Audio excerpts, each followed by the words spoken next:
So The Best Man Final Chapters is coming exclusively to Peacock Thursday, December 22nd. I'm so excited about this film. This is the final film of the romantic comedy that has spanned 2 decades. Malcolm D. Lee, the writer and director, said that this is it. It's not going to be anymore, and he's taking these characters as far as it can go. Before we talk about The Best Man Final Chapters, let's take a look back and see how it all began. The original Best Man was released October 22nd, 1999, which stars Harper Stewart, played by Taye Diggs. Harper Stewart writes a book called Unfinished Business, which is loosely about his college friendships and is just being accepted for Oprah's Book of the Month Club. But at the same time, he's being asked to be the best man at his friend Lance Sullivan's wedding. Lance Sullivan is played by Morris Chestnut, and in the story, he's a running back for the New York Giants. And his wife to be is Mia Morgan, who's played by Monica Calhoun. Harper goes to New York and reunites with his old friends. There's Julian Murchison, or Murch, which is played by Harold Perrineau. Murch is a pretty solid guy. The only problem with Murch is that he can't keep a secret. And he has a super annoying girlfriend named Shelby, who's played by Melissa DeSouza. And she's always yelling, "Julian!" And he's always like, "Yes, Shelby." So he's kind of a simp in this movie, but he gets better as the story goes on. You'll see what I mean. Then there's Jordan Armstrong, played by Nia Long. See, Jordan has always had a thing for Harper. She remember back in the dorm room where they were like one Stevie Wonder song away from, yeah. Then we have Quentin Spivey, who's played by Terrence Howard. Q is like the bad boy of the group, but I'll tell you one thing about Quentin. He's that one character that keeps it real throughout the entire movie. You gotta love Terrence Howard in this movie. So let's not forget that Unfinished Business, the preview copy, has been passed around. So as of now, Jordan has read it, Murch has read it, and Q has read the book. But when Q reads the book, he kind of starts to figure some things out. He's putting 1 and 1 together, and he's actually coming up with 2. You see, everyone assumed that Harper and Jordan slept together, but they didn't actually sleep together in undergrad. So Q's like one of the smartest characters in this movie, because he actually realizes that no, it wasn't Jordan that Harper slept with, that Harper slept with Mia, Lance's fiance. So the problem here is Lance thinks Mia was a virgin before they got together, and that he was the first, the last, and the only. So once Q tells Harper that Lance has the book, he's scared to death, because he's thinking, oh man, he's gonna read the book, he's gonna find out that he slept with Mia back in undergrad, and all hell is gonna break loose. Because the last thing you want to be is the best man who slept with the bride-to-be.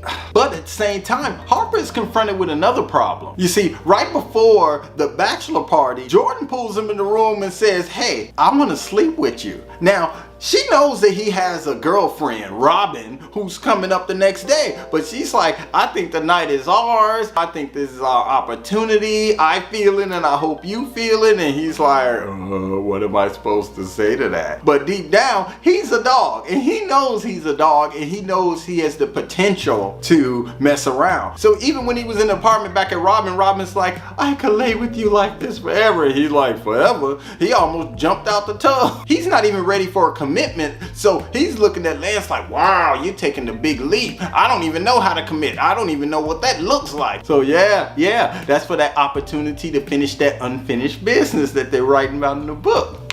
Get it? So right before the bachelor party, Harper finds out that Lance has the copy of the book, and he's all freaked out. So when he sees the book in Lance's bag, first thing he grabs the book and he like pockets it like, whew.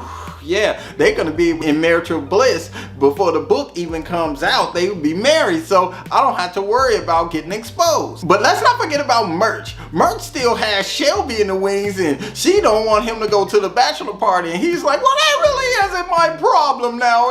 So they're at the bachelor party, and the strippers running around, and everybody's dancing, everybody having a good time. You know, Harper's doing this thing, hey, throws his jacket down. Lance is like, ain't that the book? Ain't that the copy I had? He looks at the book, he's like, yeah, why would he take that book? So when Lance gets the book back, he's looking at Harper like, is something going? I knew, I'm not stupid. I may be a football player, but I'm not stupid. So then the strippers come out. It's like candy, Candy. Yeah, the stripper comes out and that introduces Candy. Murch takes one look at Candy and forgets Shelby exists. He's just like, I love you. I really, really love you. And she's like, yeah, Daddy, Candy loves you too. So Murch literally falls head over heels for the stripper, forgets Shelby even exists, and invites her to the wedding. At the same time, Lance sneaks away, goes into private quarters, and he starts reading through the book. He gets pissed and he comes out there. You slept with me, or didn't you? You slept with me. So he promptly whips Harp's ass, literally this close from throwing him over the balcony off the top of a high rise until Q comes out there and literally saves his life. Like, come on, man. Come on, pull him up. Put him up. God don't want this, man. Play to his religion side, so he lets him go. And Harper's like, Lance. Spitting out teeth and shit. Lance. He's like, you know what? Everybody get out of here. The wedding is off and you can go to hell. Harper's like, oh my God, I just ruined everything. But Harper still has some unfinished business because he still has Jordan waiting for him. So he limps to see Jordan, and Jordan's been there all night drinking shots. He's in lingerie, got candles going and perfume, and she half naked because she's thinking they finna get down to some unfinished business. She takes one look at Harper and she figures out what's going on. She's like, oh God. So Harper's pissed because he's like, they would be in marital bliss by now if you didn't have such a big mouth and you didn't have that advanced copy and start passing it around. Jordan's like, it's your fault for airing your dirty laundry in the book, and it's your fault for leading me on. So of course, Harper doesn't get any. He ends up sleeping on the couch, and in the morning, he still has to go pick up Robin from the airport. So the next day, he meets Robin at the airport, and she takes one look at him. He got on these glasses trying to hide the fact that he just got beat down by a professional football player, and he has to tell her. He's like, nothing else to do. So he sits Robin down, tells her the whole thing. She gets pissed and she's like, I'm leaving, but he begs her to stay. He's at the airport, please, I need you, to try to help him save the wedding. So then the wedding comes. So Murch shows up at the wedding and Shelby's like, Julianne, I know you feel terrible about leaving me yesterday, but I'm gonna let you suffer as opposed to forgiving you for what you've done. And it just so happened who pulls up in the cab. It's like Candy pulls up. Candace is a real name. But so now the stripper Candace gets out of a taxi and she pulls up and she's like, oh, Julian, where would you like for me to sit? Sit anywhere, baby. Sit anywhere. And Shelby's like, who is this Pop-Tart? He's like, you know what, Shelby? He finally grabs him. I'm like, yeah, Murch. He's like, you know what? I'm not the man for you, and you're not the woman for me. Deuces. So Quentin's right there, ignorant as hell. He's like, think you dropped something? What? Your jaw. So Lance pulls up and he's like, I told you fools that the wedding is off. They're trying to convince him to get married, and he's like, you know what, that ain't gonna work. I just came to face my parents like a man and tell them that the wedding is off. That's it, and I'm out. I'm not getting married. And they're trying their best. And he a football player, so he dragging them through the church, and they're like trying to keep him from getting to his parents to tell them that the wedding is off. And then out of nowhere, Harper's like, Lance, pray with me, brother. And that's enough for him because he's spiritual. So they go in the back so they can pray. Don't get it twisted. Lance want to finish what he started because he's ready to kill Harper at this point. So Harper appeals to his spiritual side and convinces him to get married. Now, while all of this is going on, Mia is sitting back like, this wedding has to be absolutely perfect because she has no idea that all of this craziness has happened. So finally Harper convinces Lance to get married, and he's standing up there while the preacher and she's saying her vows, but all he can think about is Harper hitting Mia back in the dorm room. In the end, Lance squeaks out his vows and takes his punishment like a man. So as the best man, Harper gives an emotional, tearful speech, and Lance gives him that look like, I forgive you, man. I don't fuck with you no more, but I forgive you. So at the end, Harper dances with Robin, and in front of everybody, he proposes to Robin. He's like, will you marry me? And she's like, yeah, man, I'll marry you. So they agree to get married in front of everyone. And they all dance to Candy again by Cameo.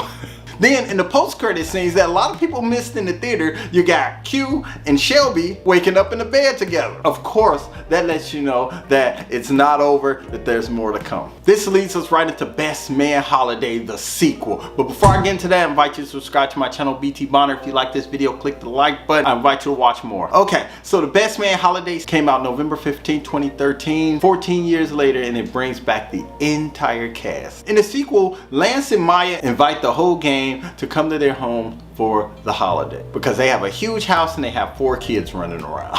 At this point, Harper and Robin are married and expecting their first child together. Murch and Candy, well, she don't go by Candy no more, she goes by Candace now. You know, Candy was the stripper days. So since Murch married her, he squared her up and made an honest woman of her. She goes by Candace. Murch and Candace are married with 2 daughters. So most of the characters are booed up at this point. So the sequel also brings back Quentin, who's a successful brand manager, and Shelby, who has a daughter now, and she's a reality TV star on The Real Housewives of Westchester. Harper comes into this story struggling. His agent tells him that the book he's writing is trash. His wife is having a very difficult pregnancy, so the bills are mounting up, and he's just been relieved from his faculty position at NYU. His agent suggests that he write a biography on Lance Sullivan since Lance is retiring from football. He's like, hey, you should try to write the bio since you do know him. Keep in mind that Harper and Lance are still friends, but they're on very, very thin ice. Lance is like, yeah, I forgive you for sleeping with my wife, but I still don't trust you. After talking to his agent, Harper agreed to write the book, and of course, Harper accepts Maya's invitation. So him and Robin